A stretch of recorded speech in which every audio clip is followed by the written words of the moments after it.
इब्ने आदम सबत का भी मालिक है। ये हसीना सिरा तो दावा कर रहे, फिर नजर क्यों नहीं आता? क्योंकि जब कोई रूह उसके कदमों में बैठ के सीखेगा, उसकी साथ का मुकाशफा रूह उस पर खोलेगा। ये सिर्फ कहानियों से और दलीलों से नहीं होगा। वो बोतल की मिसाल है, पता नहीं कैसी वो है, खैर उस तरफ नहीं जाऊंगा, टाइम जो है वो हमारा पहले ही बहुत हो चुका है। इब्ने आदम सबत का भी मालिक है। नेक्स्ट लीजिएगा जी। चले कुछ अलकाबात हैं जो मसीह के हैं, जो खुदा के लिए हैं, लेकिन मसीह ने अपने लिए वो इस्तेमाल किए हैं। तो उनमें से एक आद का मैं जिक्र करूंगा। अलकाबात मसीह में अव्वल और आखिर। आप सिर्फ हवाला लिखिए, अव्वल और ये प्रश्न किसने लगा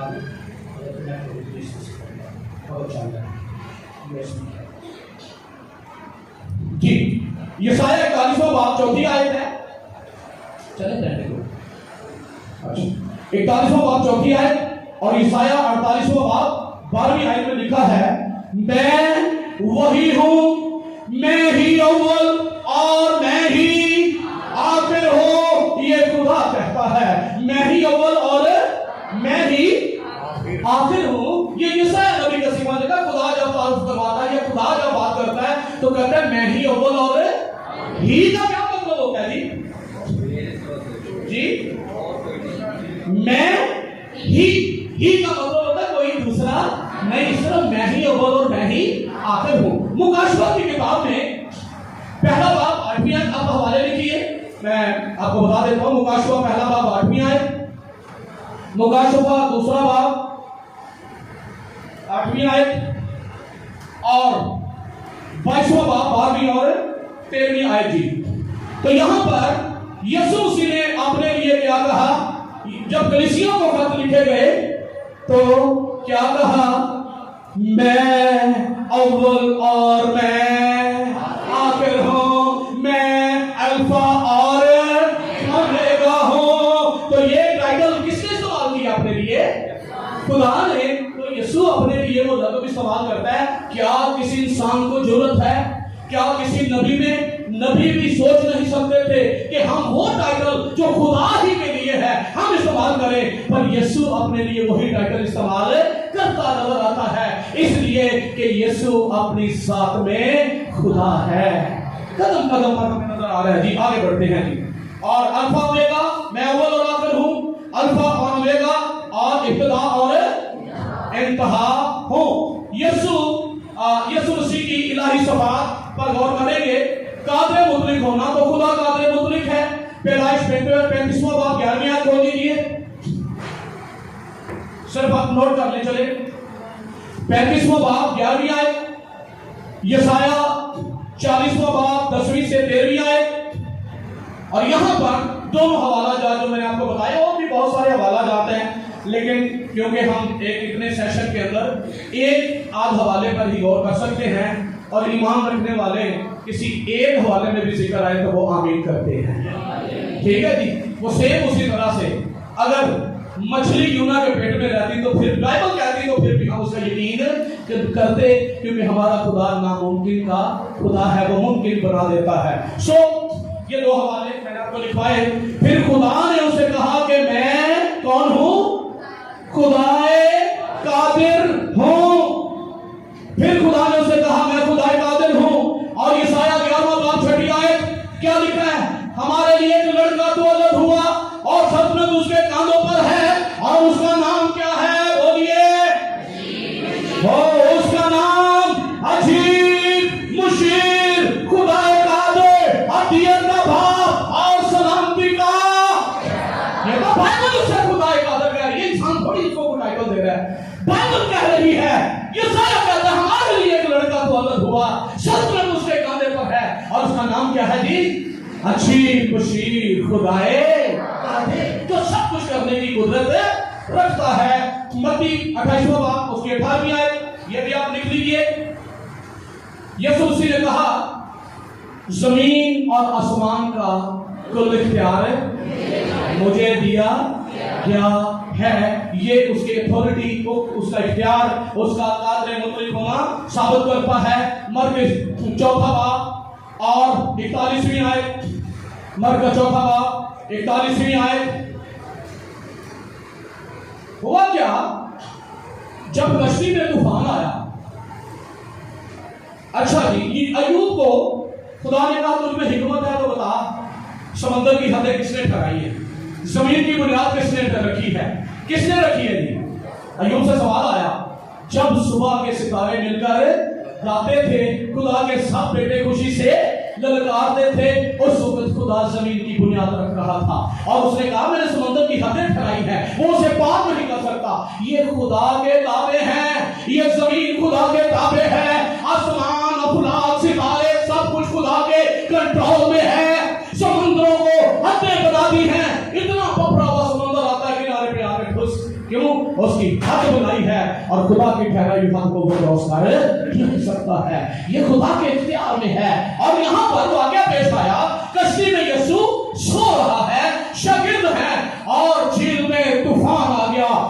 तुम और उन्होंने तूफान देखे होंगे, पर ऐसा तूफान आया कि यीशु को उठाने लगे, हम हलाक, बोलिए जी क्या, हम हलाक, हम हलाक हो जा रहे हैं भाई।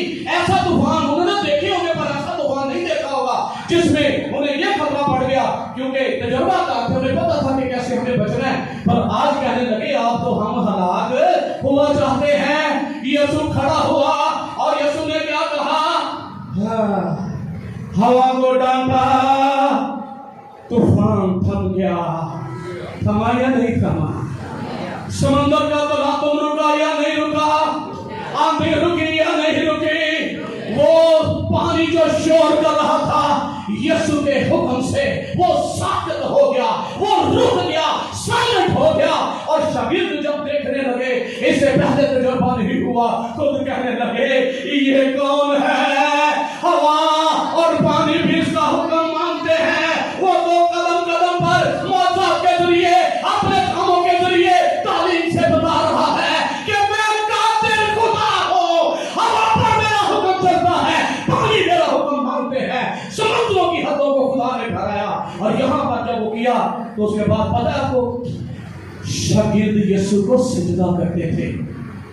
जिंदगी में सामने इंसान देखते हैं, पर उन्हें नजर आ रहा था कि ये सिफात इलाही सिफात है, किसी इंसान की सिफात नहीं है। सिजदा के लिए यूनानी का जो लफ्ज है वो है प्रोस्टिनो, और मुकाशवा में भी यही लफ्ज है, खुदाही को सजदा कर। और जब शागिर्द सजदा करते हैं तो वहां पर भी यही वर्ड है, यही शागिर्द यीशु की प्रस्तिश करते थे, यीशु को सजदा करते थे। इसका मतलब है फिजिकली बो डाउन, अपने आप को झुका देना, सरेंडर कर देना। और उन्होंने अपने जीते जी जिंदगी में यीशु मौजूद है और अपने आप को उसके कदमों पर डाल दिया, उसे अपनी जिंदगी का मालिक मान लिया। सो शागिर्द कहने लगे ये कौन है, जब यीशु ने हवा और पानी को डांटा, क्योंकि ये इलाही इख्तियार है। उसके बाद यीशु मसीह में इलाही सफात का नेक्स्ट ज़बूर 44 20वीं और 21वीं आयत, अगर हम खुदा के नाम को भूले या हमने किसी अजनबी माबूद के आगे अपने हाथ फैलाए हो, तो क्या खुदा उसे दरियाफ्त ना कर लेगा? पोशीदगी में करें या दिल में ही कुछ ठहरा लें, तो कहते हैं क्या खुदा सब कुछ दरियाफ्त? क्यों? इसलिए कि खुदा सब कुछ जानता है, खुदा सब चीजों का इल्म रखता है। सो आगे हम देखते हैं कि यीशु आलमुल गैब है, खुदा आलमुल गैब है, यीशु आलमुल गैब है। लूका 5वां बाब 4थी आयत में जब सारे रात शागिर्दों ने झाड़ डाला, कुछ हाथ ना आया, दुकान का शटर बंद, ताला लाके कुछ हाथ नहीं आया। यीशु कहने लगा भाई खोलो ताला, शटर तय करो, कश्ती को खोलो, जाल खोलो, बंद नहीं करो, कश्ती को कहां ले चलो? गहरे में क्या कुछ है ये आलमुल गैब ही जानता है, कोई दूसरा नहीं जानता है। क्या हुआ था? मछलियां जाल भरे या नहीं भरे? कश्तियां भर गई या नहीं भर गई? क्योंकि यीशु आलमुल गैब है। उसके बाद भी यूहन्ना 16वां बाब 3वीं आयत, शागिर्द यीशु से कहने लगे, कोई बात हुई तो कहने लगे खुदावंद इसकी हाजत नहीं कोई तुझे बताए, क्योंकि तू सब कुछ जानता है, तुझे जरूरत नहीं कि कोई तुझे बताए। फिर एक फरीसी के घर में दावत हुई, यीशु ने उसके दिल में हाल को जान लिया। एक दावत के दौरान एक औरत आई और वो अच्छा करैक्टर नहीं था उसका, और वो आकर यीशु के पांव छूने लगी, आंसू बहाने लगी, उसके पांव पोंछने लगी। और फरीसियों के दिल में कह रहा था लगता है नबी भी कोई नहीं, पता नहीं चले औरत के जरिए। और यीशु ने उसके दिल के ख्याल को जान लिया कि भाई यीशु जब से तेरे घर में तूने मुझे पानी नहीं दिया, पाँव धोने को, हाथ धोने को, और जब से ये आई है इसने मेरे पाँव को बोसा देना नहीं छोड़ा है। यीशु हर वो गैप है, ये इलाही सब बात है जो यीशु में हमें नजर आ रही है। ज़बूर 102 26वीं आयत है, आए मेरे खुदा, आगे नेक्स्ट, आए मेरे खुदा तू, पीछे पीछे, आए मेरे खुदा तू ला तब्दील है। मैंने सिफात में आपको दिखाया था एट्रीब्यूट्स ऑफ गॉड के खुदा कभी बदलता नहीं है। तो फिर आगे भी इब्रानियों 8वीं आयत क्या लिखा हुआ है? पौलुस रसूल यीशु के बारे में क्या कहता है? यीशु मसीह, मेरे साथ रहिए, यीशु मसीह कल और आज बल्कि अब तक यकसा है। ये खुदा की खूबी है जो बदलता नहीं। यीशु कल आज बल्कि अब तक यकसा है। ये इलाही सिफत है जो यीशु में हमें नजर आती है। अभी गीत गा रहे थे, बहुत खूबसूरत था, हर चीज बदल जाएगी। मेरे साथ रहेंगे, जरा हाथ उठाइए तो गाना, हर चीज बदल जाएगी। जिनसे कहिए पर यीशु नाम ना बदलेगा, हर चीज बदल जाएगी, पर यीशु नाम ना बदलेगा। आगे जी, thank you. Yeshu Masih next जी, खुदा गुनाह बख्शने वाला है।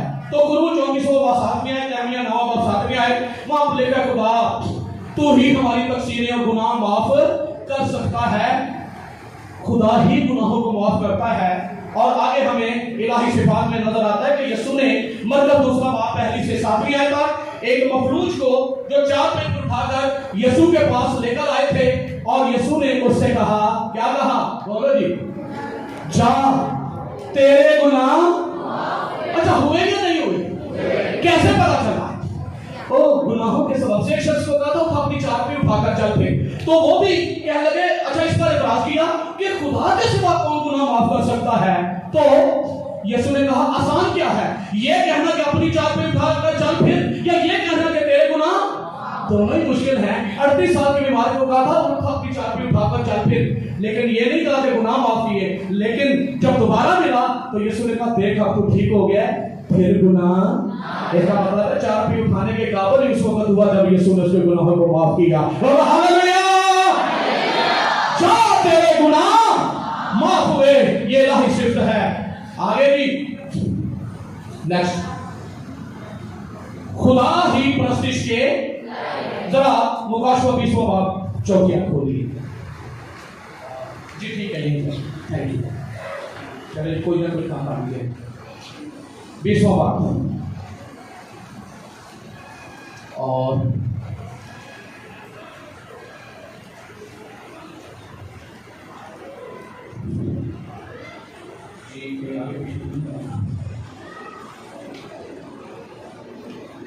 जी सॉरी 22वां बात है लिखने में मुझे 22वां बात है, आ जाइए। और 8वीं आयत पर 22वें बात की 8वीं आयत पर खोल लीजिए सब। इसके बाद बाकी हवाला आप सिर्फ अपलोड कीजिएगा। मैं वही होना हूं, बिल्कुल करीब करीब आ चुका नहीं, मैं वही होना हूं जो इन बातों को सुनता और देखता। और जब मैंने सुना और देखा तो जिस फरिश्ता ने मुझे ये बातें दिखाई, मैं उसके पांव पर सजदा करने को गिरा। उसने मुझसे कहा खबरदार ऐसा न कर, मैं भी तेरा और तेरे भाई नबियों और इस किताब की बातों पर अमल करने वालों का हम खिदमत हूं। आगे कर किसको सजदा कर?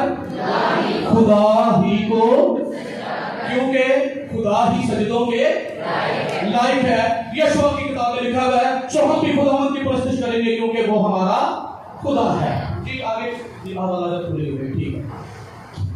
लूका 24वां बाब 52 आयत, जब यीशु आसमान पर उठाया गया, तो एक आयत मैंने ली है, शागिर्द जब यीशु उठाया गया तो लिखा है वो उसे सजदा करके प्रस्तिश करते हुए लौट आए।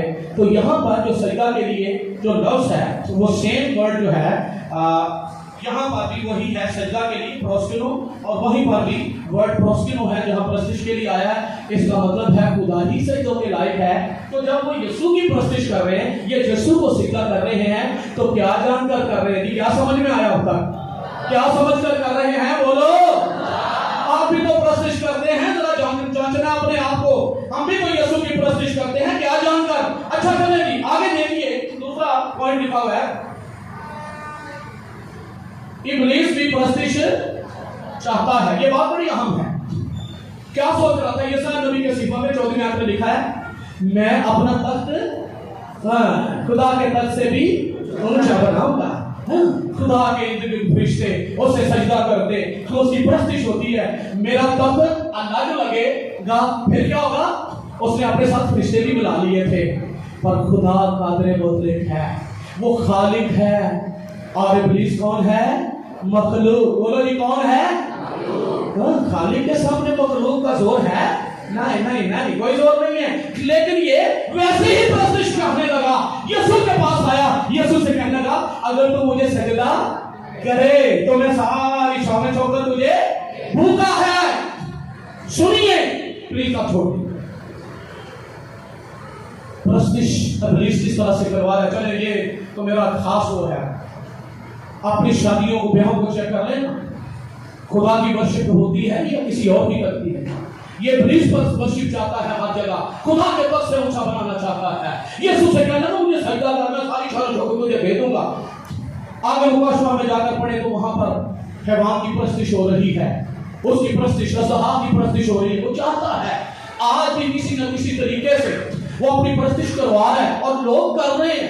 लोगों को बड़ा बुरा लगता है, यार एक पादरी इतने ने शादी के मौके थोड़ी खुशी का मौका तो होनी चाहिए।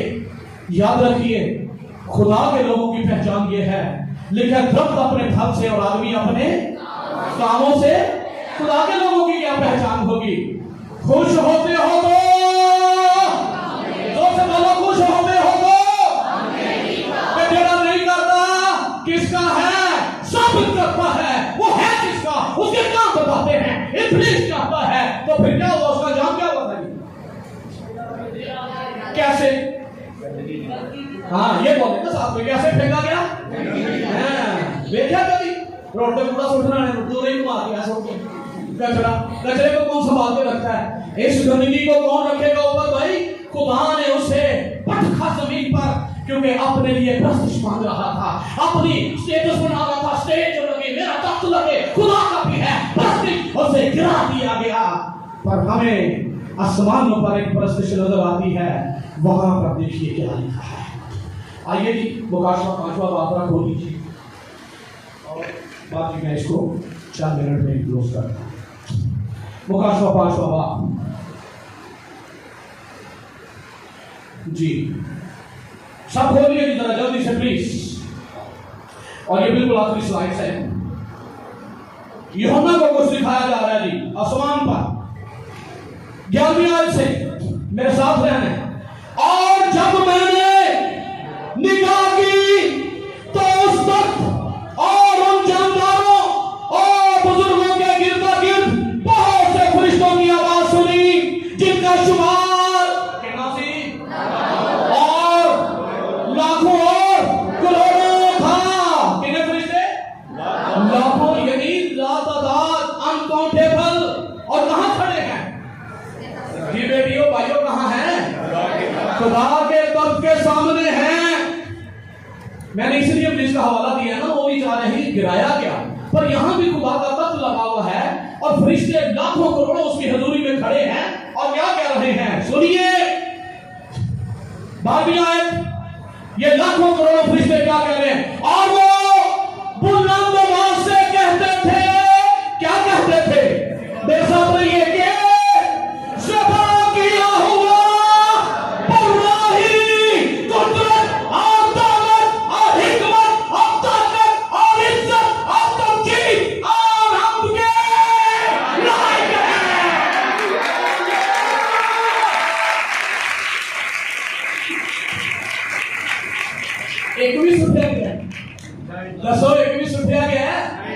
क्योंकि वो दुरुस्त प्रस्तिश कर रहे हैं, वो रूह सच्चाई की प्रस्तिश कर रहे हैं। और वो अपने लिए सताइश मांग रहा था, गिराया गया पर पलने को पाप की ताबेदारी में और फरमाबरदारी में खुदा की मर्जी को पूरा करने के लिए वो जमीन पर आया, इंसान बना, मेरी और आपकी खातिर ताकि गुनाहों का कफारा दे। तो फिर क्या लिखा हुआ है, इसे तो नहीं गिराया गया, न फरिश्तों को गिराया गया, क्योंकि वो इस लायक है। लिखा है उसे वो नाम बख्शा जो सब नामों से आला है,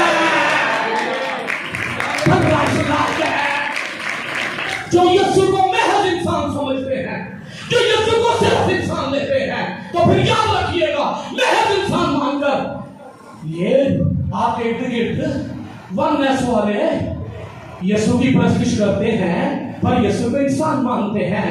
तो सिर्फ यीशु को इंसान मानने वाले अगर यीशु की प्रस्तिश करेंगे, ना कबूल होगी, क्योंकि महज इंसान जानकर प्रस्तिश करने वाले इंसान परस्त हैं और हम खुदा जानकर करते हैं, हम खुदा परस्त हैं। क्या जानकर करते हैं यीशु की प्रस्तिश? खुदा जानकर, खुदा ही तो इज्जत के लायक है, खुदा ही तो प्रस्तिश के महज इंसान में समझने वाले घाटे में है, नुकसान में है। सो आखिरी 4 बातें से पढ़ूंगा जी, प्लीज आगे कीजिए। शागिर्दों के पास पहचान थी।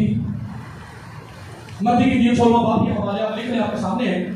जब यीशु ने शागिर्दों से पूछा, तुम मुझे क्या कहते हो? इस पर पतरस ने कहा, तू कौन है? तो जिंदा खुदा का बेटा मसीह है। तो यीशु ने पतरस से क्या कहा था? वेल डन पतरस, ये बात तुझे कौन और घोषणे तेरे माँ बाप ने, किसी उस्ताद ने नहीं सिखाई। ये तो भेद है, ये राज है, तुझ पर राज खुला है। ये बात मेरे आसमानी बाप ने तुझ पर जाहिर की है। ये तो आसमानी भेद है, जिसकी समझ में आ जाए वो भारी को आप जो यीशु को खुदा मानकर उसकी प्रस्तिश करते हैं। और जी रोमियो 10वां बाब पौलुस रसूल क्या कहता है? उसके नजदीक मसीह कौन है? कौन आसमान पर चढ़ेगा मसीह को उतार लाने को, या कौन पाताल में उतरेगा यदि मसीह को ऊपर लाने को? इसकी पहचान क्या है? कहने में यूं ना कहे, कौन आसमान पर चढ़ेगा मसीह को नीचे लाने को, कौन जमीन की पाताल में उतरेगा मसीह को ऊपर लाने को? यूं ना कहे, बल्कि ये कि कलाम, कौन सा कलाम जो मुझे समझ हुआ, याद रखना, वो कलाम जो कलाम है खुदा के, यूं ना कहे, बल्कि ये कि कलाम तेरे नजदीक है, बल्कि तेरे मुंह में है। पौलुस की पहचान ये है, मसीह और कलाम एक ही है, और फिर नजदीक तो जिंदा खुदा का बेटा मसीह है। और तोमा 20वां बाब 28वें आयत में रसूल ने क्या कहा? आए मेरे खुदावंद, आए मेरे खुदा, आए मेरे खुदावंद, आए मेरे खुदा। और उसके बाद यूहन्ना रसूल के पास क्या पहचान थी? हवाला लिखा हुआ है, वहां कहने लगा, खुदा के, यीशु की बात हो रही है, हकीकी खुदा यही है। हकीकी खुदा सिर्फ लिख रहा, मैं पढ़ना नहीं चाह रहा हूं ताकि जितना हो सके बचा लूं टाइम। और आखिरी मैंने एक ब्रैकेट में लिखा है, यहां तक के बुद्रोहें भी चला चला कर कहती थी, क्या कहती थी? अरे खुदा के बेटे, क्या तू वक्त से पहले हमें अज़ाब में डालने? बुद्रोहों को पता था यही सारे इख्तियार का मालिक है, जमीन और आसमान का इख्तियार इसके पास है, ये अदालत करने का इख्तियार इसके पास है। बुद्रोहों को पता चल गया, वो चला चला कर कहती है, और इनको पता नहीं क्यों आज भी बोतल लहरा कर दे कहते हैं ये यीशु। सो क्या आज हमारा ये मौजू नहीं है, आखिरी दिन चले। हाँ, कदीम कलीसिया क्या मानती थी? नगारा की कौंसल हमने देखा यीशु के दौरे, फिर हमने देखा रसूल क्या मानते थे, और तीसरा कदीम कलीसिया क्या मानती थी? निकाया की कौंसल 325 में कॉन्स्टेंटाइन ने ये मुनक्कद करवाई ताकि विद्युतीय तालीमों को छांटी किया जाए। उस वक्त एक एरियसिज्म था, जो यीशु को सिर्फ मखलूक मानता था उसको, और उसके खिलाफ, ताकि यीशु की उलूहियत को जो है इसमें डिस्कस किया जाए और एक लॉक लगाया जाए जिसमें पूरी कलीसिया के सब जगहों से, सारी कलीसियाओं से 1500 नुमाइंदे और 1318 उनमें बिशप थे और इस कौंसिल का इनेकाद ही यीशु मसीह की अलूहियत के ताल्लुक से था। यीशु मसीह कामिल खुदा है, खुदा से खुदा उसका और बाप का एक ही जौहर है, वो बाप के जौहर से सब आलमों से पेशतर मौजूद है। नेक्स्ट, अब ट्रायम्फ गॉड पेंटिकोस्टल क्या मानता है? तो ट्रायम्फ गॉड पेंटिकोस्टल वही मानता है जो बाइबल की तालीम है। यीशु खुदा है, हालेलुया। यीशु खुदा है, हालेलुया। और पौलुस जो है तीमुथियुस को कहता है अपनी और अपनी तालीम की खबरदारी तो परवाह नहीं, कोई गोरिया के पीछे सॉरी कोई क्या क्रूसेड माफिया, शिफाइया इबादतें, इब्लीस को कोई फर्क नहीं पड़ता। इब्लीस को फर्क उस दिन पड़ेगा जब लोग उसकी हाथों से निकलकर निजात में दाखिल होंगे, और निजात में कब दाखिल होंगे? जब यीशु को लोग खुदा मानकर गुनाहों की माफी के लिए उसके पास आएंगे, बपतिस्मा ले रहे होंगे, उसकी हाथों से निकलेंगे। क्रूसेड से कोई फर्क नहीं पड़ता, गुमराह करने वाले निकले हुए हैं। अच्छा चलिए आप ये बताइए, आखिरी सवाल है, क्या एक शख्स लिखा दो जमीन पर बांधेंगे आसमान पर? जी आसमान पर, तो मुतफिक होंगे तो होगा ना, ठीक है। अब एक खड़ा है, वो भी प्रस्तिश कर रहा है यीशु तेरा नाम सबसे ऊंचा है, और ये प्रस्तिश कर रहा है यीशु को खुदा मानकर, उसके अंदर ये है यीशु खुदा है, यीशु तेरा नाम सबसे। ये तो दूसरा भाई खिलौता है जो यीशु को महज एक इंसान मानता है, वो भी यही कह रहा है। क्या दोनों की प्रस्तिश मुतफिक है? ये क्रूसेड माफिया अकीदत की रखा है, जाना अपने अकीदों में क्या रखा हुआ है, हमेशा की जिंदगी है अकीदों में। नजात हो बैठेंगे ऐसे लोग, सिर्फ उनको अपने पैसे गोरे से है, प्रोग्राम करना है, तो सारे लोग लाके चलेंगे तो सारे काम चलेंगे। मैं आपको आखिरी बात जो कर रहा हूं वो ये है, खुदा के लोगों आपको मैं एक आखिरी बात बताना चाहता हूं। ये प्रस्तिश हो नहीं सकती, ये मौजूद बातें, प्लीज इन बातों में जगह बंद कीजिए, खादम भी आप भी। जहां आपको लगे कि यीशु का मुखालिफ बैठा है, जो यीशु को खुदा ही मानता, उनसे हमारा वास्ता और ताल्लुक नहीं। तो जोर से बोले हमारा वास्ता है कोई नहीं। मैं तो आज हम यहाँ क्या मैसेज क्या है कि हमारे पास क्या मैसेज लेकर जा रहे हैं? हमारा ऐसे लोगों से कोई वास्ता नहीं है। हमें पता क्या कहते हैं, ऐ कहना ला के नहीं कहते, और खुदा का शुक्र है कि वाड़ी ना ला के कहते, हम अपनी यीशु ना ला नहीं। हालेलुया। जिंद लाई यीशु दे नामे, जिंद लाई यीशु दे नामे, असीने कुछ होर जान दे, असीने कुछ होर जान दे, जिंद लाई यीशु दे नामे। एडपल जी क्या लिखा हुआ है? खुदा आप सबको बरकत दे।